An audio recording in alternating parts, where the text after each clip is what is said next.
Welcome to Preschool Story Time for ages 3 to 5. My name is Miss Stacy, and I'm so happy you're here with me today. Let's all turn around and say hello to our friends watching at home on the camera. Hi, friends. Thanks for joining us.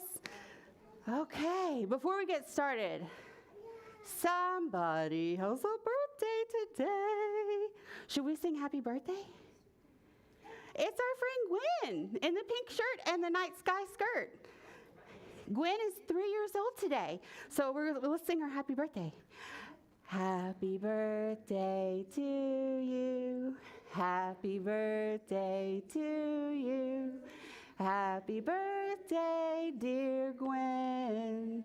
Happy birthday to you. And many more. Happy birthday, Gwen. We're so glad you joined us on your birthday. Okay, let's sing our hello song. We're going to slap our legs and then cross our arms and slap our shoulders and do it again. Bread and butter, marmalade and jam. Let's say hello as quiet as we can. Hello, hello. Bread and butter, marmalade and jam. Let's say hello as loud as we can. Hello! Good job. Bread and butter, marmalade and jam. Let's say hello as quick as we can. Hello. Hello. Bread and butter, marmalade and jam. Let's say hello as slowly as we can. Hello. Bread and butter, marmalade and jam. Let's say hello as high as we can. Hello. Last one. Bread and butter, marmalade and jam. Let's say hello as deep as we can. Hello. Good job, everybody. Okay, so. Space! We're doing a space story time today. I have my astronaut helmet on. All right.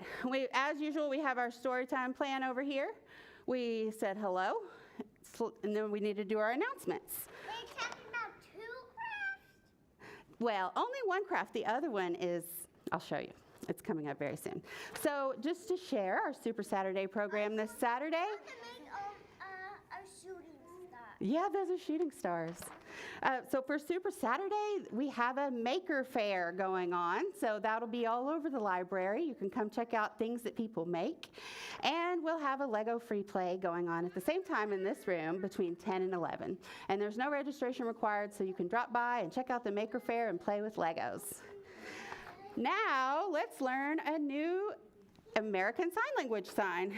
Today, since we're doing a space story time, we're going to learn the sign for rocket. So to make the sign for rocket, this one's a little bit complicated. We're going to start by making the sign for R. So we're going to cross our fingers like this and tuck your fingers in. You got it? Okay, then we'll put up a wall with our other hand. Shooting star? We're going to do rocket. Ready? Okay, and then we're going to shoot it off into space and make the sound the rocket would make with our mouth, like, and twist it. That's how you sign rocket. Now you can say rocket in American Sign Language. Okay, so now the one that Walker's wondering about. Look at this. What's that? Well, it's this. What's this? It's a spaceship. That's close. Any other guesses? A satellite. That's a good guess. Not quite right. It's the James Webb Space Telescope.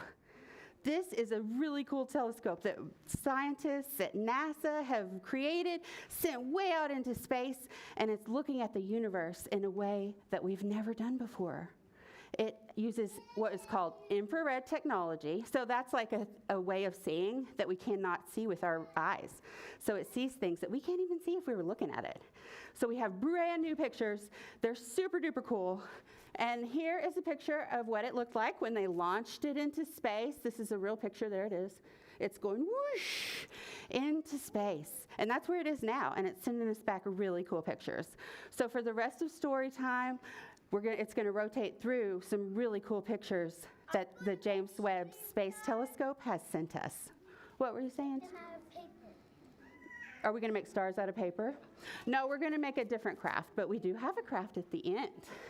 So let's get started. Look at this picture, y'all. Look at that. Isn't that cool? That's one of the pictures that the James Webb Space Telescope sent us back. So you'll see it change every once in a while. Okay, where are we at now on our plan? Can anybody tell?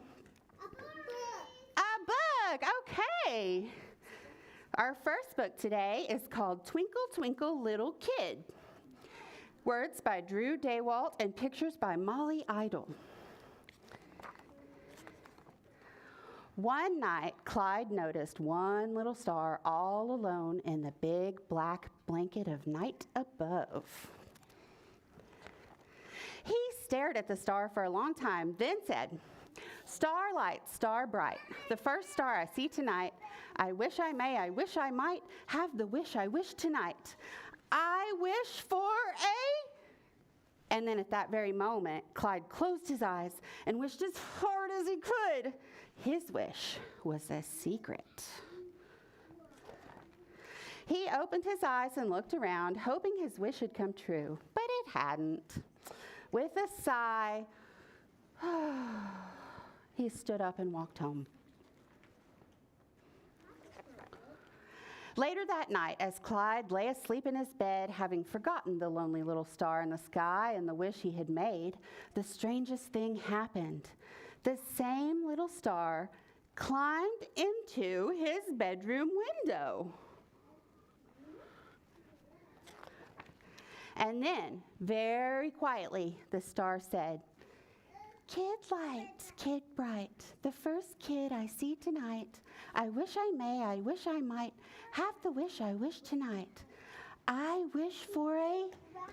And then at that very moment, the star closed her eyes and wished as hard as she could. Her wish was a secret. "Ah!" someone screamed. She was startled by the terrible sound. It was Clyde, who had awoken and was terrified to see the star in his room. "Geez, you have to scream like that?" asked Star. "You completely freaked me out." I'd be scared too if someone was in my room. "I freaked you out? You're the one climbing in my window. If anyone has a right to be freaked out, it's me."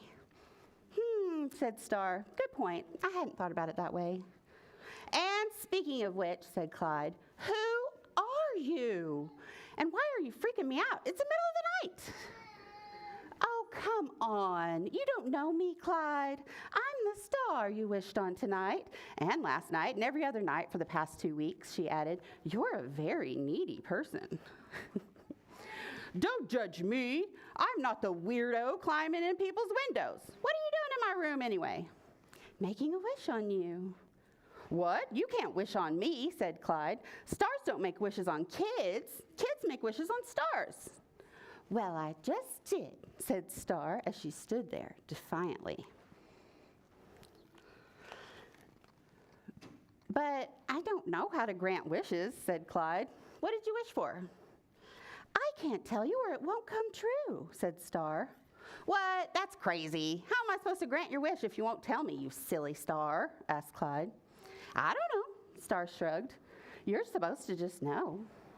Clyde looked at the star for a very long time, trying to think what a star might wish for, but not succeeding at all. And then Clyde got an idea. He ran over and grabbed up his brand new, unused game of checkers. "Here," said Clyde. "Is it checkers? Did you wish for a game of checkers?" "No," said Star. "I didn't wish for checkers. Wait a minute. Isn't that something you wished for me?" "Yeah," said Clyde, "but it takes 2 players, and I don't have anyone to play with." "That's a bummer," said Star. "I love checkers, but that's not what I wished for." Clyde got another idea. "Come with me," he said, and he led the star out into his backyard. "How about a 2-person tent? I wished for it once. Did you wish for that?" "No," said Star. "I did not wish for a tent. Camping is great, though. I like camping." "Me too," said Clyde, "but I'm too scared to stay out in the tent alone." "I'd love to camp out with you," said Star, "but I didn't wish for a tent." What do you think she wished for? I don't know. Me either. Clyde raced over to the other end of the yard and grabbed up his frisbee. Is it a frisbee? He asked. No, said Star. Don't get me wrong, I love frisbees, said Star, but that's not what I wished for. Yeah, without someone to throw them back, they're kind of exhausting, said Clyde. True, said Star. So it's not a frisbee. Clyde took Star to the garage. What about walkie-talkies? No, not walkie-talkies, said Star. Clyde sighed so big it sounded like an elephant deflating. Can we make that sound? That was kind of close. What do you think? A little bit. And you really need a friend to make walkie-talkies work anyway, said Star, and I don't have any friends. Well, geez, said Clyde. I have no idea what you wished for then. Wait a second, said Clyde. You love all this stuff I showed you, but you don't have anyone to share it with. Did you wish for a friend?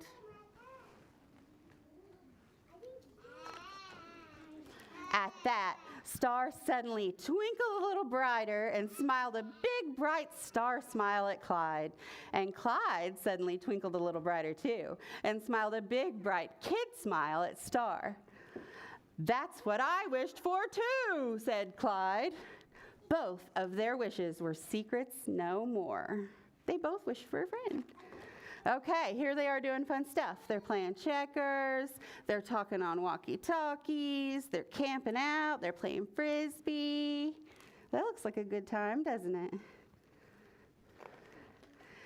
And that is how it came to be that Clyde and Star granted each other's wishes, became best friends, and were never lonely again. The end. He granted her wish. Did you know you could wish on a kid? I didn't know that. I thought that was pretty cool. All right, should we stretch out a little bit? It's time for a rhyme. So we're going to do a little rhyme, and we're going to use our fingers to count. And then at the end, we're going to do a countdown, and we're going to go 10, 9, 8, and you're going to go lower every time until we get as low as we can go at 0. We'll blast off, okay? And we'll jump up as high as we can. Ready? But first, the little rhyme. 1 little, 2 little, 3 little rockets, 4 little, 5 little, 6 little rockets, 7 little, 8 little, 9 little rockets, 10 little rockets ready to go. Let's count down. 10, 9, 8, 7, 6, 5, 4, 3, 2, 1. Blast off! Should we do it one more time? Okay. 1 little, 2 little, 3 little rockets, 4 little, 5 little, 6 little rockets, 7 little, 8 little, 9 little rockets, 10 little rockets ready to go. Countdown. 10, 9, 8, 7, 6, 5, 4, 3, 2, 1. Blast off! Good job, everybody. You're good at that. Okay, let's all, oh, thank you. Let's all sit on the bottom of our rockets. Your behinds. Let's all sit down. Never book. Thank you, Walker, for keeping us on track. It is time for another book. This one is called Rufus Blasts Off. It's about a pig named Rufus. My dog's name is Rufus, so I thought that was cool. The pig is named Rufus. And the author is Kim T. Griswell. Pictures were drawn by Valerie Gorbachev. All right, everybody sit on your bottom so we can all see. You can sit right there. Okay, I know it's a little dark, so if you need to come closer to see the pictures, you can. Very good, everybody. Oh, what's that look like? A pirate ship? Yeah. Rufus Leroy Williams III had a pirate's chest filled with books. He loved every one, and he read each book again and again and again. One day, Captain Wibblyshins wanted a new story. Arg, said Rufus's pirates' mates. A new story. They want to hear a new one. That night, Rufus climbed to the crow's nest. He watched the moon surf the waves. He watched the stars wheel around the moon. He watched a red planet float far, far above Earth. Rufus knew just what to do. He would blast into space and find new stories. But first, he needed a spaceship.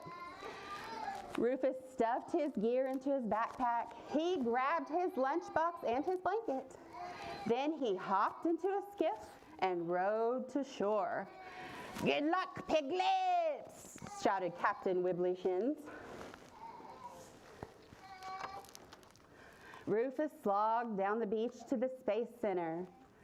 "My name is Rufus Leroy Williams III," he said, "and I am ready to blast off." "This is the place," said the guard. The guard drove Rufus to the foot of the tall, tall elevator.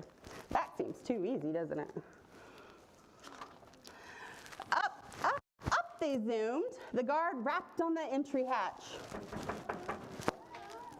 "Commander Luna," the guard saluted. "There's a pig to see you." "My name is Rufus Leroy Williams III," said Rufus, "and I'm ready to blast off." "No pigs in space," said Commander Luna. "Why not?" asked Rufus. "Because pigs draw smiley faces on the porthole," said Commander Luna. "They do loop-the-loops in the crew cabin. They hog the juice packets. And they always want to push the buttons." Rufus frowned. "What about treats?" Commander Luna shook her head. "An astronaut needs the right stuff," she said, "and that's not it." She marched Rufus back to the elevator. Rufus Leroy Williams III really wanted to blast into space, and he knew just what he needed: a spacesuit. Rufus rode the tall, tall elevator to the open hatch. He stepped inside and saluted. "My name is Rufus Leroy Williams III," he said. "I am ready to blast off." Commander Luna shook her head. "No pigs in space," she said. "Why not?" asked Rufus. "Because pigs pester the pilot," said the commander. "They leave nose prints on the view screens. They forget to put the cap back on the toothpaste." Look at all that toothpaste squirting everywhere. "And they always want to push the buttons." "But I have a spacesuit," said Rufus. "Still not the right stuff," said the commander, and she showed Rufus to the elevator. Rufus Leroy Williams III really, really wanted to blast into space, and he knew just what he needed. What do you think he needs now? A helmet. A helmet, let's see. Rufus zipped up in the elevator and rapped on the hatch. "Commander Luna," Rufus waved his flag. "I'm ready." Commander Luna peered out the porthole. "Nice flag," she said, "but not the right stuff to blast this bird into space." "Why not?" asked Rufus. Commander Luna sighed. "The mission is a no-go. Mission Specialist Rita was supposed to read a book, Life from Mars. Children all over the world were going to listen, but she has a cold, and the doctor grounded her. The children will be so disappointed." "No, they won't," said Rufus, and he held up his book. "I can read." "Specialist Williams, you do have the right stuff," said Commander Luna. She gonna let him go?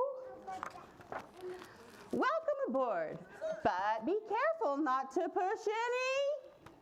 A voice boomed through the cabin. 10, 9, 8. I think he pushed a button. Rufus Leroy Williams III knew his numbers. He started counting down too. You want to help me count? So we're going to start at 7. 7, 6, 5, 4, 3, 2, 1, Rufus counted. Then he frowned. What comes next? "Blast off!" shouted Commander Luna. Within seconds, they were high above the clouds. The ship looped around Earth and shot into space. It zoomed past a comet, whipped around the moon. and then slid to a stop at the space station. "Load up for a long journey," said Commander Luna. When the ship was loaded, Commander Luna winked at Rufus. "Go ahead, Specialist Williams. Push the button." The ship sailed through the starry deep. It was a long, long, long ride. "Are we there yet?" Rufus asked the pilot. "Patience, Piglet," said the pilot. "Are we there yet?" Rufus asked the science officer. "Getting closer," said the science officer. "Are we there yet?" Rufus asked Commander Luna. "Nap time first," she said, "and then we'll be on Mars before you know it." Rufus knew nap time. He grabbed his blanket and a favorite book and snuggled in for a snooze. When Rufus Leroy Williams III woke up, Mars filled the porthole. "We're there," he said. Rufus bounced down the steps. He did a backflip, a front flip, and a triple twist with a perfect landing. I found this on the web. Rufus Leroy Williams III loved the red planet. He loved windsurfing, he loved six-wheeling, he loved earth gazing, but Rufus loved reading most of all.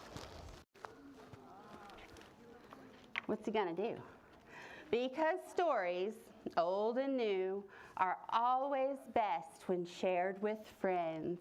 And look, here it is. It's a TV, and all the kids are watching, and his pirate friends, and it says, "Rufus Leroy Williams III reading from Mars. Breaking news, when pigs fly, live worldwide broadcast."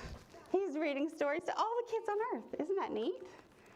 And there it is. He's on Mars, and it says, "I love reading." And he's reading Rufus Blasts Off, this book. How funny. The end. Rufus went to Mars, didn't he? That was a fun one. Okay, what's next on our plan, friends? We've read the second book. Now, music. Okay, let's do a little song. Should we all stand up? Okay, stand up and just wiggle for a sec. Get ready, huh? What about the instruments? The what? The instruments. The instruments. No, we don't have instruments today, okay? What about those? Yeah, those are the planets. There's a rocket and an astronaut. That's the planets in our solar system. Not right now. Okay, let's do a song. What can we do? Now we're gonna do all of the things that an astronaut must do to get ready to go to space, okay? When can we do it? If you're going to the moon, wear your boots.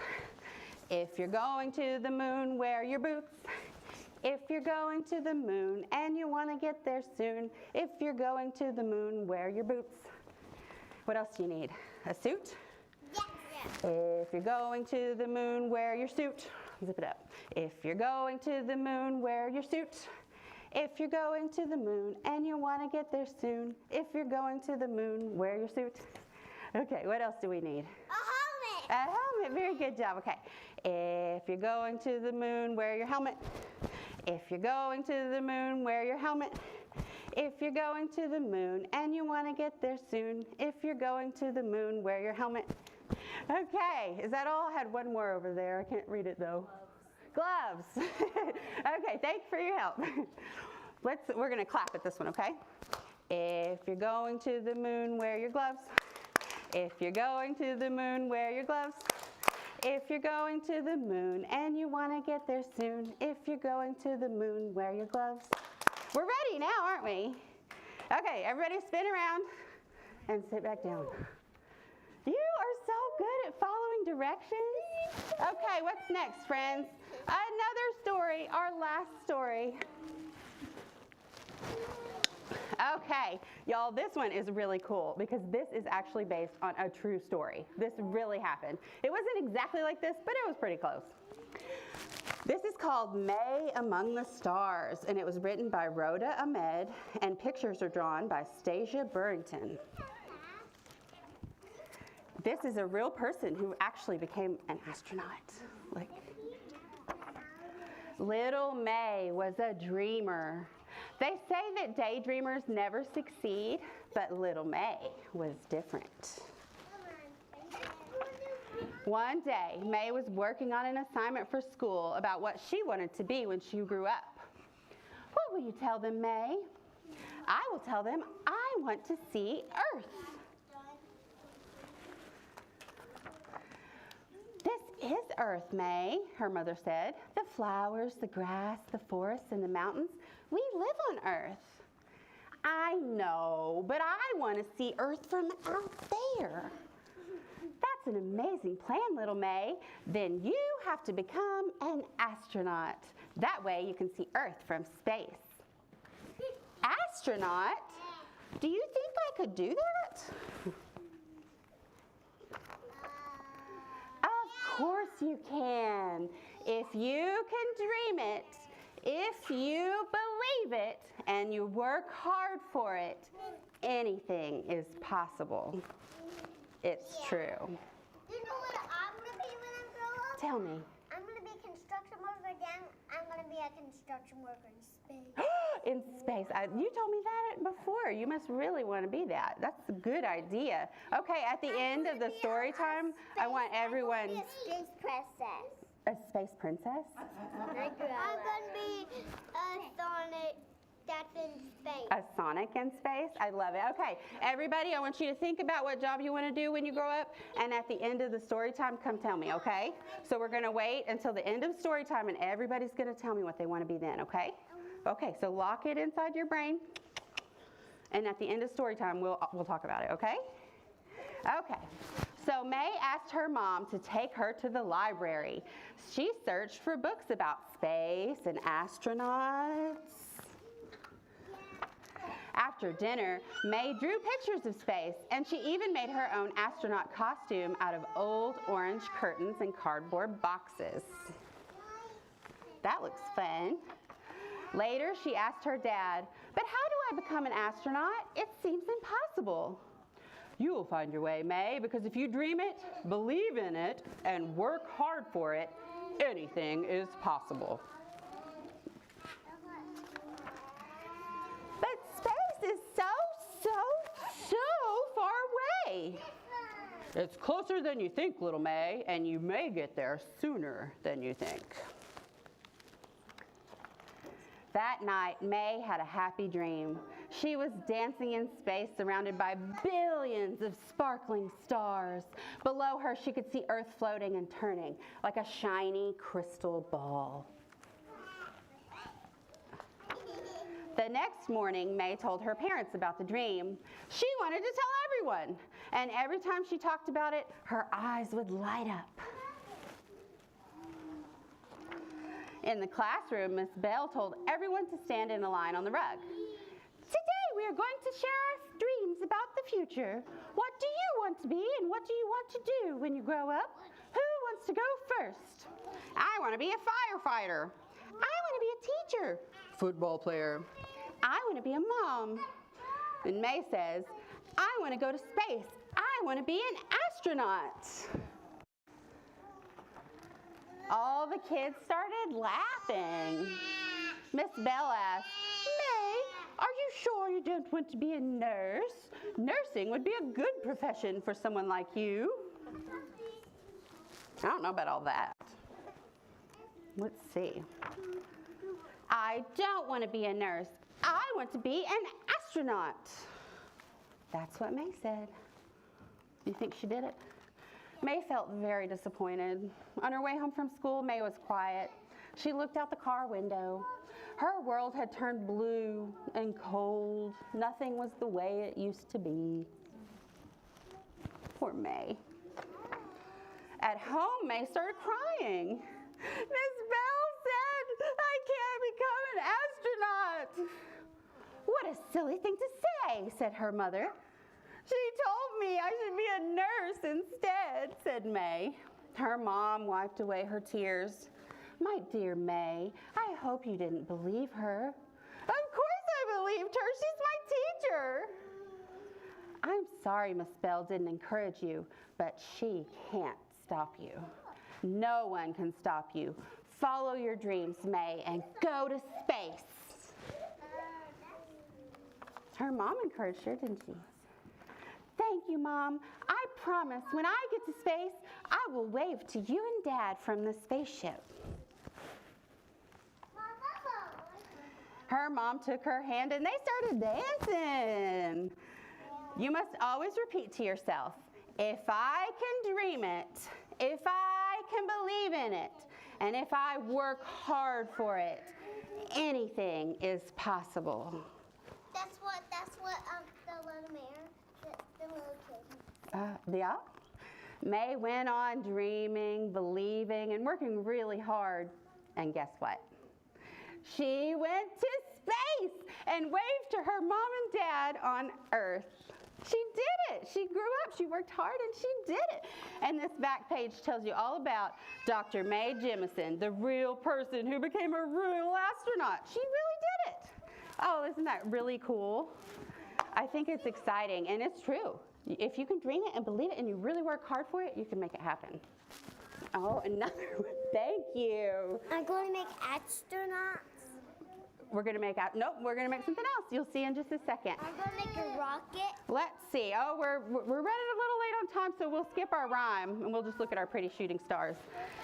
So now we will look at what our craft is for the day. Oh, another hug. Thank you. Oh, all kinds of hugs. Y'all are just the best. Thank you. Let's look at what our craft is. Does anybody know this planet? Thank you. Earth. That's our planet. That's where we live. You know, Earth is the only planet in I'm going to make Earth. all of existence that we know about where humans can live. That's what makes it so special. So today, we are going to color in our Earth with different paper. And this is a fun one because we got sheets of green paper, sheets of blue paper, and we want our Earth to be a little bit textured. That's why it looks kind of bumpy, because we want it to be real mountains and real waves in the ocean. So you'll take your paper and you'll rip it. And you'll rip it into little pieces. And then you'll put glue onto the piece of the Earth that you want it to go, and then lay it on there. And you'll keep doing that till you have the whole planet covered. And while you're doing that, think about how the Earth is our only planet and we really have to do our best to take care of it. Okay? Does that sound good? Okay, everybody sit down one more time and we'll do our goodbye song. I know all over the planet. You do? Okay, you can tell me later. Thank you. All right. Bread and butter, marmalade and jam. Let's say goodbye as loud as we can. We're starting with loud. Goodbye! Bread and butter, marmalade and jam. Let's say goodbye as quiet as we can. Bread and butter, marmalade and jam. Let's say goodbye as high as we can. Goodbye, goodbye, goodbye. Last one. Bread and butter, marmalade and jam. Let's say goodbye as low as we can. Goodbye. Goodbye, everybody. Thank you so much for going to space with me today. Goodbye, friends at home. We'll see y'all next time. Okay, who wants to tell me?